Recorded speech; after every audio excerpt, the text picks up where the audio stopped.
Hello, Jambo, Karibu. Welcome to my channel. My name is Chilanda and this is Library Without Borders.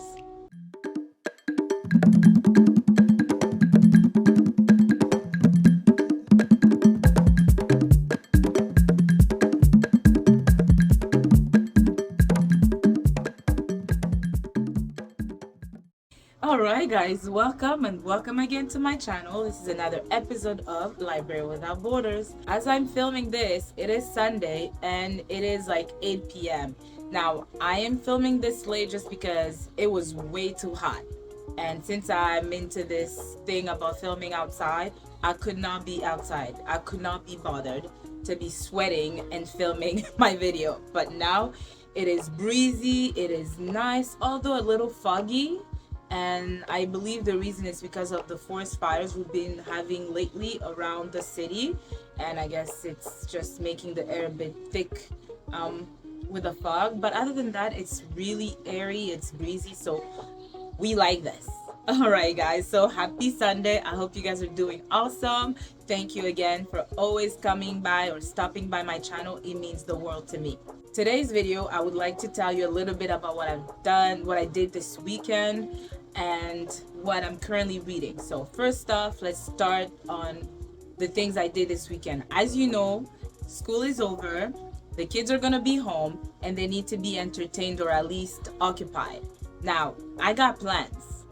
I'm still panicking, but I got plans. We're gonna find a way to entertain these kids. But we started by doing these activities on Saturday because we had this little thing going on Saturday around the neighborhood. So Bay and I and the kids drove by. It was going on in a park. We had some bouncy castles, you know, people the kids actually met their friends there. They played, they ran around. We used a little bit of the swings. I was on the swing because it was fun, and it was scorching hot, guys. It was really hot, and poor kids were hydrated. We barely had enough water, so we didn't really last. Although we enjoyed a little bit of it, we didn't really last. We had to leave because, you know, the kids were dehydrated. I was dehydrated. We needed water. Also did a little bit of reading at the park. I have a Kindle application on my phone. I do need to buy the Kindle device itself, but in the meantime I decided to have the application. Now, I have had all these free books on Kindle that I have yet to read, just because I have so many physical books to get through that it's not that easy for me to get to those ebooks. But I decided to pick one since I was at the park and I didn't have my physical book, and I decided to pick Island Queen in honor of the Caribbean reading-a-thon that Cozy Up is doing. I am actually subscribed to her channel. Now, I'm not actually doing the read-a-thon for Caribbean itself. I just gonna decided on the side that since I have a little bit of time, I can pick up the book. And I didn't even know that when I picked the book, but can you believe it's actually by the author that I rave so much about, the one who wrote Sister, Mother, Warrior. It's by Vanessa Riley. Like, I was like, okay, like, I'm gonna read it, you know, like, she's my girl, I'm gonna read it. So I started reading a little bit of it, not that much because we're at the park, but I started reading a little bit of it, and I'm hoping to finish it by the end of the month. We'll see. But that's what I did. That's what we did on Saturday. Then we went back home. We also ended up going to this little river by my neighborhood. Actually, it's very lovely. This little river where my husband does his kayaking sometimes, or canoeing. I don't dare go into the water, you know. I like land. But yeah, I sat there and I did a little bit of reading again. Just how much I feel like a stranger. I lost myself waiting for stranger. I don't even know where I stand anymore. Straight out loud, no, I just feel like a stranger.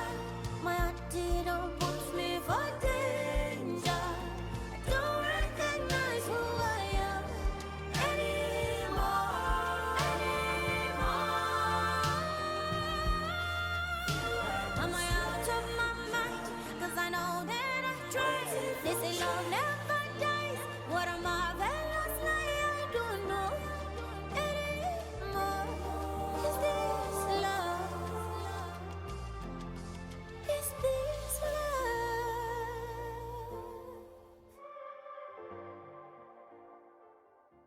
And then on Sunday, which is today, earlier during the day, I decided to do a little bit of gardening. Like, I've been meaning to do my gardening since like April.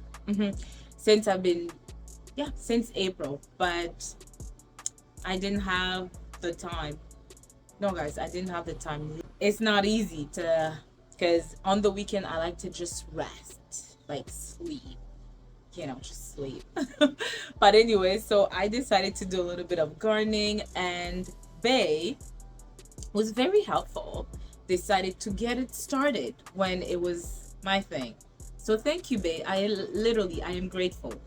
But anyways, he got started with the gardening at the front, and then I did a little bit of it, and ooh, it was nice. I got me some gloves with claws, and I was digging the dirt and getting down and dirty. It was nice. It is therapeutic. I understand why people do it, especially when you see the result after you're like, we did this. I mean, I did it, but like, we did it. Like, it looks nice.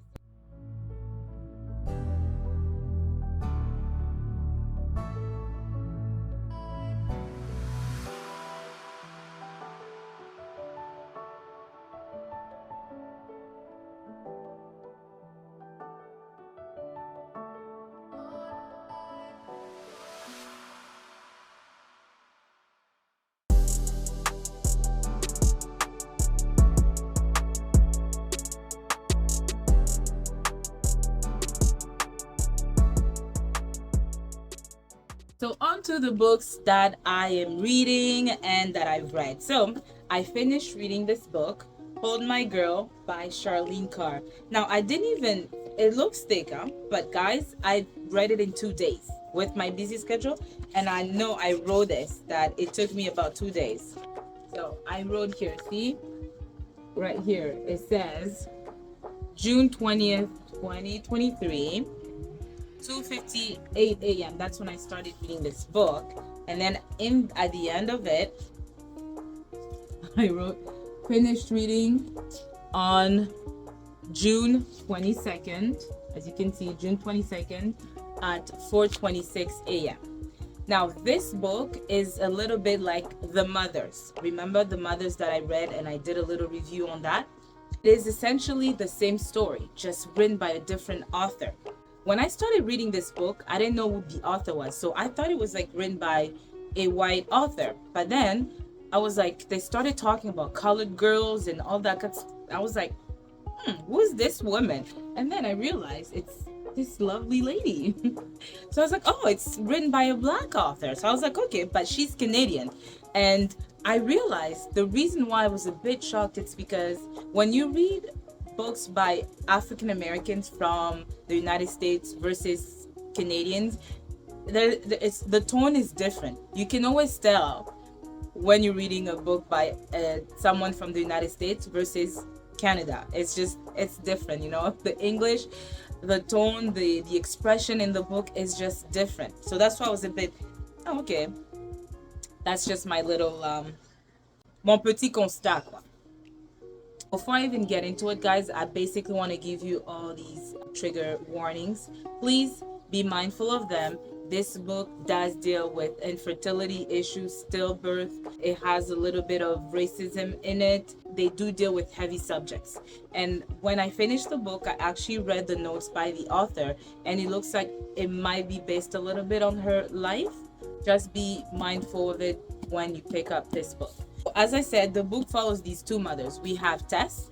Now, Tess is from Poland. Okay, she's Polish. Now, she's this young girl, and she's been wanting to have kids. And we also follow Catherine, So Tess and Catherine. Catherine is married to her lovely European man, and they have a child who's very European with blue eyes. Now, the thing with Catherine is that she is mixed. She's half black, but she can pass. And that was also interesting because the author actually talked about the subject of passing. So the baby, whose name is Rosa, can actually consider, you wouldn't know that Catherine is not her mother unless you really dug deep You know what I mean? So we also have Tess on the other hand, who's not married. She did have a man in her life, but they broke up and he went and married someone else and had kids with someone else. Now these women have issues with conceiving. All right, so they go through all these IVF procedures and something gets mixed up, right? So Tess's egg gets mixed up with Catherine, and as I said, this story sounds familiar. Catherine's baby, Rosa, is not her baby. It is Tessa's baby.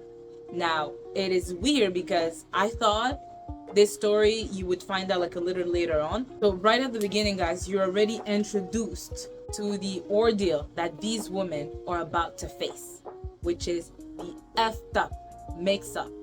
Who the F does such a mistake? Oh my God. Now you can just imagine, Catherine is beside herself when she finds out that Rosa isn't her baby. Now she kind of knew a little bit, but it comes crashing, like her world comes crashing when Tess finds out that there's her baby.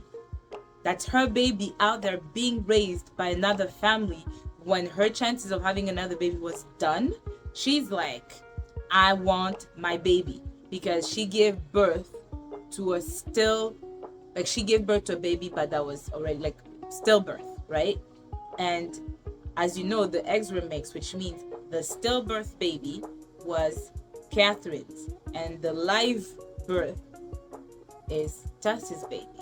Now, obviously, they have to go to court because they're not able to meet in mediation. They're not able to come to an understanding of maybe shared parenting, visitations, all of that are being presented at the table, but both parties are not willing to get a little bit or half of the visitation or of being part of Rosa's life. Like, none of them are ready to just be partly or part-time in the kid's life. They want full-time, especially Catherine, because she's like, that's her child, you know what I mean?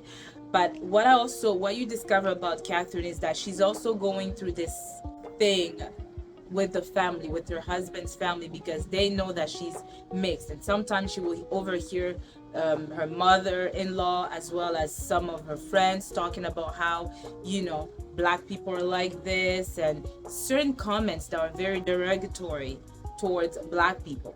And there's also that whole thing about passing that was also mentioned in the book, which I found very interesting. I just want to read you a little excerpt of what Catherine had to deal with whenever she would overhear some people talk about her behind her back when they didn't think they were listening. So the one woman says, glad she's not mine. No, this is Catherine who enters to some of the comments being made regarding the daughter Rosa. So she's like, glad she's not mine. Glad their precious granddaughter isn't tainted. Oh yeah, this is when she's having the conversation with her husband about, the whole thing. And then she's like, maybe his parents are going to be happy because, they finally know that Rosa is not tainted with Black in her. Okay, so obviously the husband is like, okay, now this again, because this conversation has come up before, right? Here's another part where she says she overheard Patrick's aunt Jenny speak. She's like, think of the children. Not that there's anything wrong with Black people, but it'll be so difficult. His children's lives, I mean. So obviously that comment is based on the fact that obviously as Black people, we always meeting up with trials and tribulations, all of this thing going on with our, our skin. So now they're like, oh my gosh, this baby's also going to be going through the same things as we are going through. And then she's like, Catherine's beautiful and so well spoken. That's what I also discovered in this book. I was like, when I was reading it, that's why I commented that I was like, is this by a white author or a Black author? Because the way the author spoke, it sounded, I don't want to say non-Black, but right?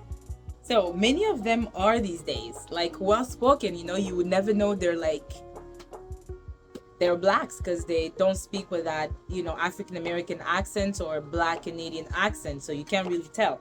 And then this woman says, maybe the children will pass. Again, the comment of passing.